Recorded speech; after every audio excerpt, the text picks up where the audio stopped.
Epic, the new Baz Luhrmann Elvis movie, premiered on the International Toronto Film Festival. For decades, the legend lingered. Somewhere buried deep, there was a film of Elvis Presley like no one had ever seen. Rumors circled, secrets whispered, yet the footage never appeared. Fans wondered if it was gone forever, stolen by time. But now, 50 years later, the veil has been torn away. The king has returned through moving images that feel alive, real, and breathtaking. This is not just a rediscovery, it is a resurrection.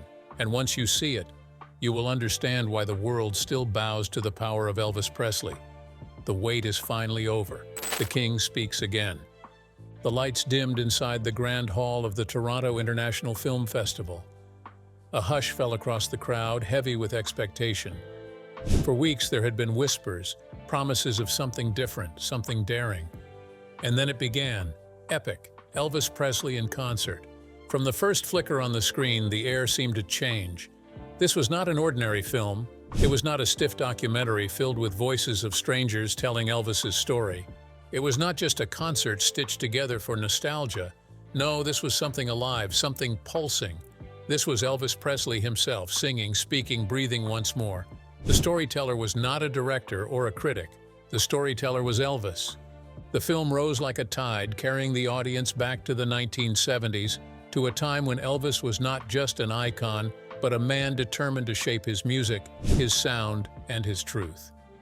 Baz Luhrmann, the filmmaker whose 2022 Elvis biopic had captured hearts across the world, had reached further. He had dug into fragments of lost footage, pieces believed gone forever. From That's the Way It Is and Elvis on Tour, he unearthed gold. Fragments became a voice, and that voice became a story. When the final note faded, the silence in the room broke into thunder. The audience rose to their feet, clapping, cheering, almost in tears. They weren't simply applauding a film, they were applauding the return of a man who had been gone since 1977, yet still somehow stood before them. Luhrmann, standing humbly before the crowd, explained what they had just witnessed. "It isn't a documentary. It isn't a concert film," he said softly, his words carrying the weight of years of work. "It is Elvis himself. For someone who wasn't that verbal, this is his chance to tell his story." For Luhrmann, this was more than a film. It was a journey that began decades ago, when he first dreamed of capturing the king's soul on screen. With his longtime collaborator, editor Jonathan Redmond, he pieced together the story not from interviews or commentary, but from Elvis's own lips and songs. Redmond, with his gift for weaving poetry through images, helped transform rough footage into a tapestry of sound and vision. The result, a 96-minute miracle. The film focused on a period often misunderstood in Elvis's life, the Vegas years. Many believed he had gone there only to cash in, to play his old hits for an older crowd. But as the film revealed, Elvis had other plans. He wanted more than nostalgia. He wanted fire, he wanted risk, he wanted to stretch his voice to the heavens. He walked onto that Vegas stage not to look back, but to push forward. He chose songs others never expected him to touch.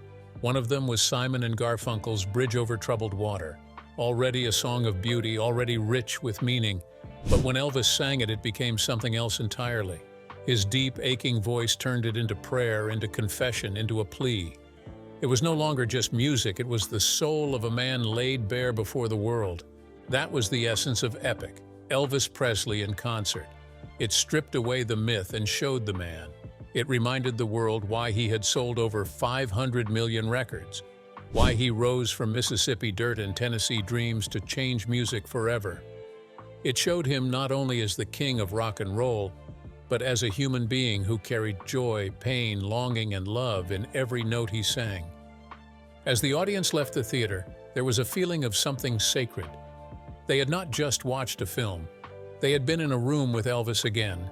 His voice had guided them. His presence had filled the silence. And his story had unfolded not through others, but through himself. And perhaps that was Baz Luhrmann's greatest gift to the world.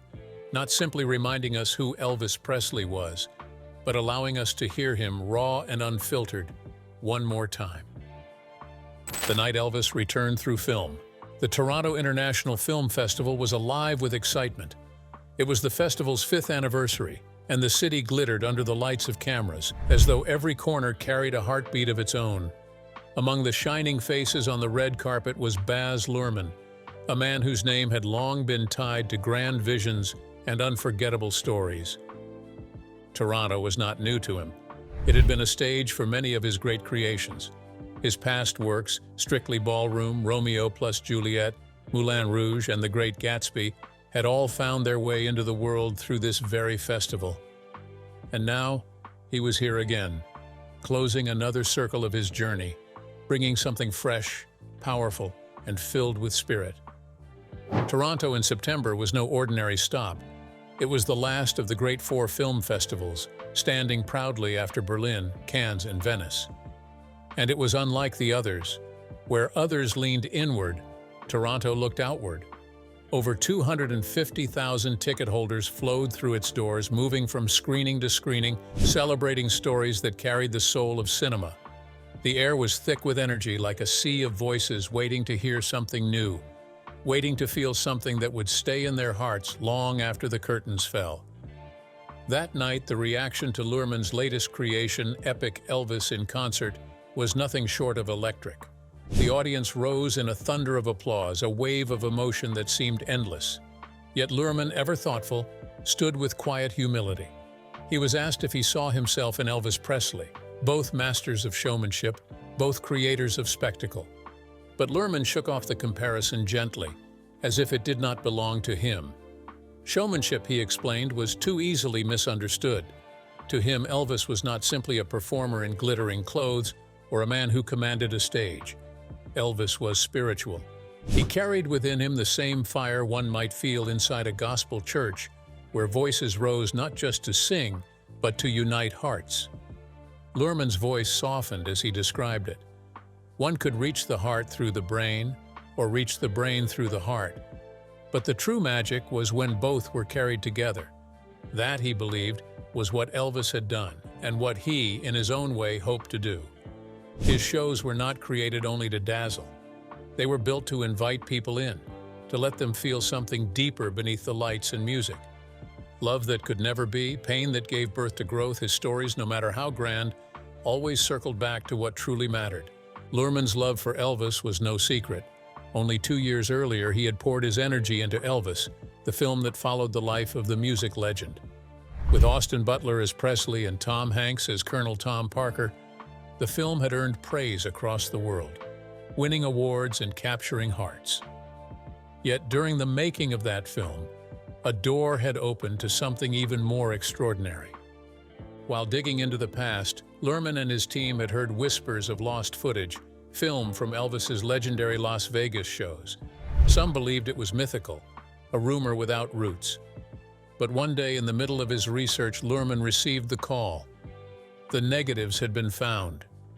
They lay hidden in storage facilities so vast and cold, they were known as the salt mines of Kansas. When the film was finally unearthed, it revealed itself as a treasure chest, 59 hours of dazzling concert footage. Yet it came with a cruel challenge. There was no sound. For 2 long years, his sound team labored, trying to stitch together the music of the past with the silent vision of the reels. Every note, every chord, every flicker of movement had to be paired with fragments of surviving audio. It was painstaking, like piecing together a soul from scattered fragments.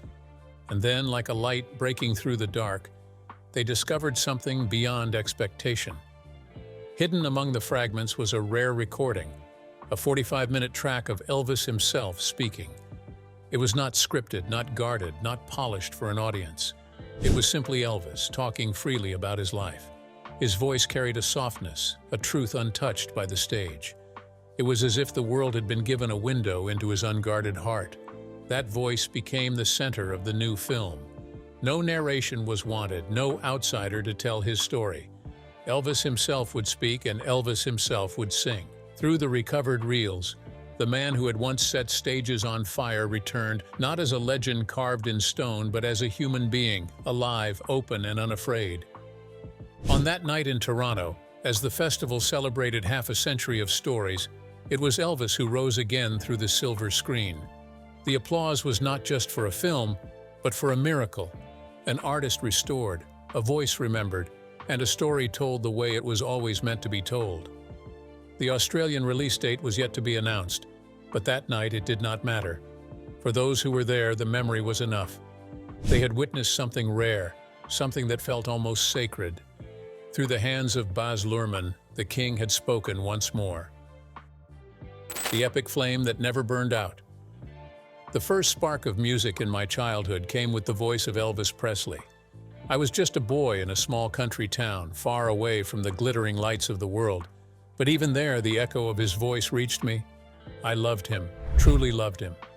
Yet as I grew, my heart wandered to other sounds: David Bowie, Elton John, the Beatles, the Rolling Stones. Music became a journey, stretching further to the wild pulse of Bachman-Turner Overdrive, the golden notes of the Tijuana brass, and even the deep solemnity of opera. My father carried home from the Vietnam War a reel-to-reel tape recorder. That machine was like a doorway into worlds I could never see. It filled our small house with voices and instruments that lifted me out of the silence of the countryside. But through all of that, when I look back now, I realize Elvis had already carved himself into my mind. He was more than a singer. He was a storm. He was a mirror reflecting America's restless journey from the 1950s onward. It is hard to explain to young people today just how frightening he once was. To a generation that had returned from war, aching only for quiet lives in neat little suburbs, he was chaos.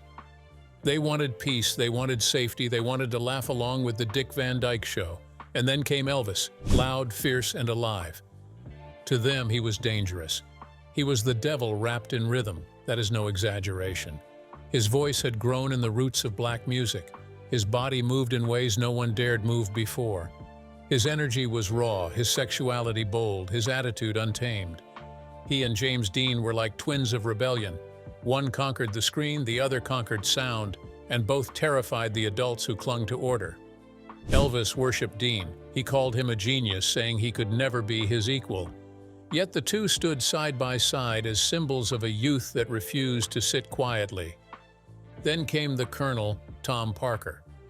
After the firestorm, after the fear, Parker dreamed of turning Elvis into something safe, something the whole family could consume. Hollywood opened its doors and Elvis walked in. Film after film, song after song, crafted to satisfy. In the tiny cinema of our town, we watched him on the screen in matinees, and to us, he was the coolest figure alive. But Hollywood dulled him. The river of money flowed fast and high, and it left him numb. He became the first actor ever to earn $1 million for a single picture. Yet with every paycheck, the wildfire dimmed a little more. Still, I wanted to tell his story differently. With John Redmond, my creative partner of 22 years, I sought to piece together fragments of found footage. It was not a story we created, but one Elvis himself had already written. Redmond brought the poetry to it, turning fragments into a kind of tone poem. That was the truth. This was not a documentary, not a simple concert film.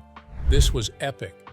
A sweeping, living portrait of Elvis, present and powerful, singing and speaking as he never had before. But behind the glamour of Hollywood, shadows crept. Substance dulled his edge. The Beatles rose like a thunderclap. Politics shook the earth. Vietnam tore the world apart, and Elvis suddenly felt irrelevant. 8 long years passed before he stood once again before a live audience. And when he returned, no one could believe what they saw. In rehearsals, in the sweat and grind of preparation, he shaped a new sound, big, bold, alive. The Elvis no one had ever seen before was reborn. It was as if he asked the question himself, if I were here now, what would I sound like? The answer was astonishing. And now, with this film, that rebirth becomes eternal. For the first time, you will see Elvis in Las Vegas or on tour, on a scale the world has never known, on screen, in sound that shakes you to your core. It is epic, not because we say so, but because he makes it so. His voice thunders, his story pours out in his own words.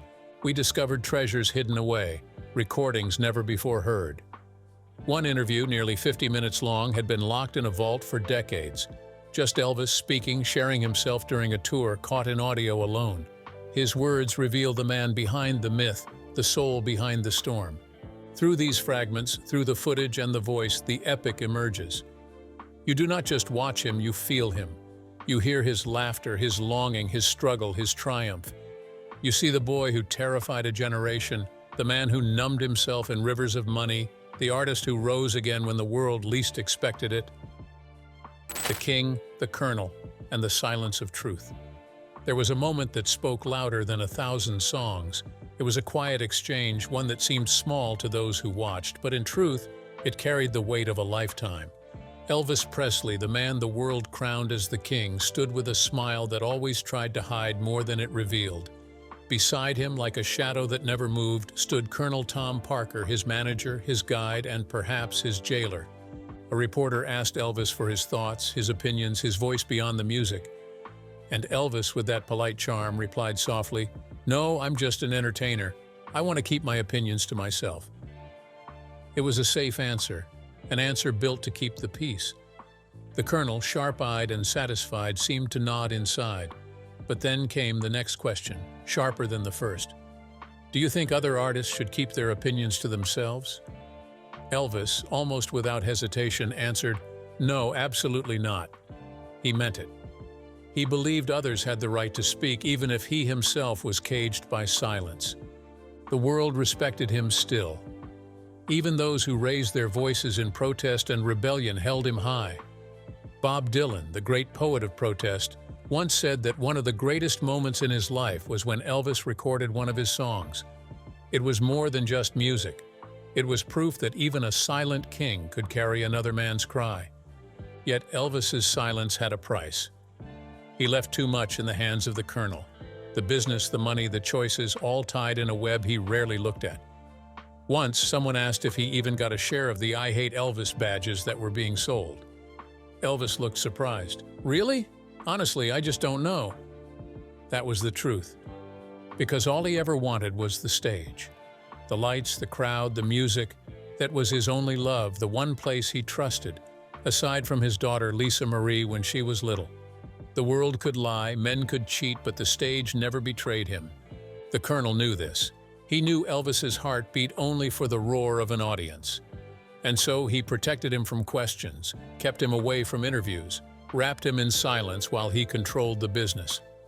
Many called the colonel a scoundrel, yet they said it with a strange affection, as if being fooled by him was almost part of the show. He was a carnival man at heart, a salesman who could sell anything to anyone. Brilliant, ruthless, and dangerous. Years later, when Priscilla and the estate stood against him in court, the truth was laid bare. Investigations proved what many had whispered. The colonel had overreached, had exploited Elvis for years, taking far more than was fair. The gambling, the debts, the endless hunger for money, whether or not those were part of the story, it was clear that Elvis had been drained piece by piece. Their relationship, some said, was like a marriage both loving and toxic, a union where devotion and destruction walked hand in hand. Even in the early days, when dreams of telling Elvis's story began to form, his shadow loomed large. Over 20 years ago, reels of footage were gathered, fragments of his life stitched together, as if preparing for the day his tale would be told in full. A reel was made, a spark of what could become an epic. Years passed, and finally, the moment came to create something greater. But telling Elvis's story came with responsibility. There were fans who guarded his memory like treasure, bootlegs scattered across the world, scratchy copies of concerts, grainy sounds of the king in motion. Yet there was something deeper, hidden in the salt mines of Kansas, rumored negatives of performances long thought lost. With time, money, and determination, those reels were unearthed. They were silent, without sound, fragile pieces of a forgotten world. Some of the footage had never been seen. 6 nights of concerts captured at the MGM, reels of gold that had been sleeping for decades. Clips of him in Hawaii, dazzling in a golden suit drawn from Graceland's archives. These were not just moving pictures, they were echoes of the man who had given everything to the stage. The task was heavy. To take these reels, to digitize, to lip-read, to piece together every word, every note, it took endless patience. Old VHS tapes were searched, vocals scraped back, instruments separated. Some voices had to be re-recorded, strings and brass rebuilt, while Elvis's voice was brought back to life. His drummer's heartbeat, his guitarist's rhythm, the sound of a band that once filled entire arenas, all restored with love and care. The goal was never to simply reheat the past. It was not to create just another version of Elvis on tour or That's the Way It Is. It was to craft something new, something that felt less like a documentary and more like a poem. A cinematic poem where every frame, every sound, whispered the truth of a man who gave the world everything yet was left with so little for himself. And through it all, the ghost of the Colonel remained. A figure impossible to ignore, part villain, part genius, always with that twinkle in his eye. For all the hurt he caused, for all the chains he wrapped around Elvis, there was still a strange, twisted devotion. Elvis trusted him, perhaps too much, because all Elvis ever wanted was to sing. The silence of truth became the loudest part of the story. Elvis, who could make the world weep with a single note, kept his voice locked away. He refused to speak his mind, choosing instead to pour everything into the music. The Colonel, with his schemes and deals, carved out an empire that both built and broke him. And the stage, always the stage, remained the one true love Elvis could never live without. Now, looking back through those reels, through the hidden footage and the lost sounds, the story becomes clear. It is not only about a man and his music, it is about trust and betrayal, about silence and truth, about a genius who lived for love and a manager who lived for control. Together, they created magic. Together, they destroyed each other. The king sang, the Colonel sold, the world listened, and somewhere in the middle, between the roar of the crowd and the silence backstage, lived the real Elvis Presley, lonely, devoted, brilliant, and forever chasing the only love he truly knew, the applause. The secret doors behind Elvis's kingdom. Many believe that Graceland holds every piece of Elvis Presley's story. They picture the mansion with its white columns and green lawns as the throne of his legacy, the keeper of his image, his music, and his name. But the truth is not so simple. Elvis's world is scattered, divided into many layers, each held by different hands, each piece of him hidden behind a different door. Elvis's name, his face, the very likeness that shaped the world's idea of him, does not belong to Graceland at all. It rests with a company called Authentic Brands. They hold the right to the image of Elvis Presley, and they have been careful keepers. They even opened a studio alone, Authentic Studios, to carry his story forward. With them, Elvis's name continues to shine in new ways, his presence reborn for audiences who never saw him live. But there is another chapter of history, buried deeper, held by Warner Brothers. Years ago, Warner Brothers bought MGM, the company that made Elvis's movies. Inside those films lies another world of Elvis, the actor, the dreamer on screen. Those reels were sealed away, locked in vaults, hidden in the salt mines, waiting in darkness. Permission was granted to open the vaults, and the doors creaked open to reveal treasures almost lost. But bringing those reels back was no small thing. It cost mountains of money. The negatives had to be dried, the images had to be restored, and to do that, you wanted machines no one used anymore. For 2 years, someone worked tirelessly, running negatives, printing frame after frame, bringing forgotten pictures of Elvis back to light. And then came Sony Vision. Not Sony Pictures, not Sony Records, but a new branch called Sony Vision. They had one mission: to make films that lived and breathed music. They became one of the great producers of this journey, standing alongside Authentic Brands and the vaults of Warner Brothers, helping Elvis's story return in sound and image. RCA, too, played its part. It was RCA that had once been Elvis's label, the place where his songs were first pressed and carried into the world. That same label gave a special kind of access, a doorway into Elvis's music that felt almost sacred. The songs that had made him who he was could be held again, shaping the story with his voice.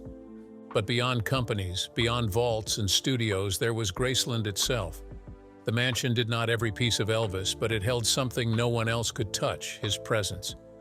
Lisa Marie Presley, his daughter, controlled who could walk inside, who could pass beyond the velvet ropes. She guarded the house, the soul of the estate. One day, she opened its most private door. She gave the gift of entry into the upstairs rooms, the place where Elvis had lived unseen by the world. Few people had ever been allowed there. To walk those halls was to feel his life close, to breathe the air of his last days. It was a privilege beyond words, a gift that would always be remembered and cherished. Now that Lisa Marie is gone, that responsibility belongs to Riley Keough, Elvis's granddaughter. Riley is more than a keeper of the house. She is a rising artist herself, an actress, a singer, a filmmaker. She carries not only her grandfather's name in her blood, but also his hunger to create. In her, the story of Elvis continues in a new form, young yet deeply connected to the past. But Elvis's story is not only about music, records, and estates. There was a boy inside the man, a boy who once worked as a movie usher. He stood at the doors of theaters, watching the screen over and over, falling in love with the flicker of film.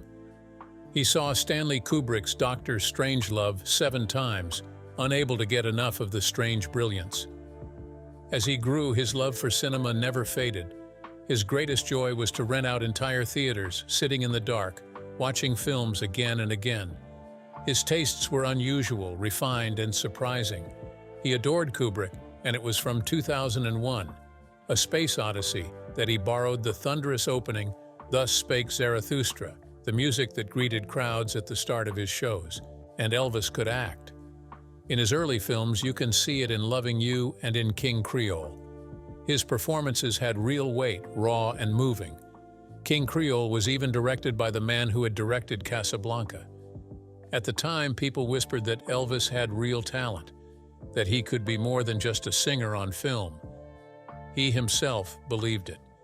When he arrived in Hollywood, he thought they would give him serious roles, a chance to prove himself as an actor. But the Colonel, his manager, saw things differently. The Colonel knew the world wanted Elvis's voice. If Elvis sang in a film, the money poured in. Songs meant rivers of cash, far more than acting ever could. And so the films are filled with music, not drama. Elvis's voice was heard, but his dream of acting faded.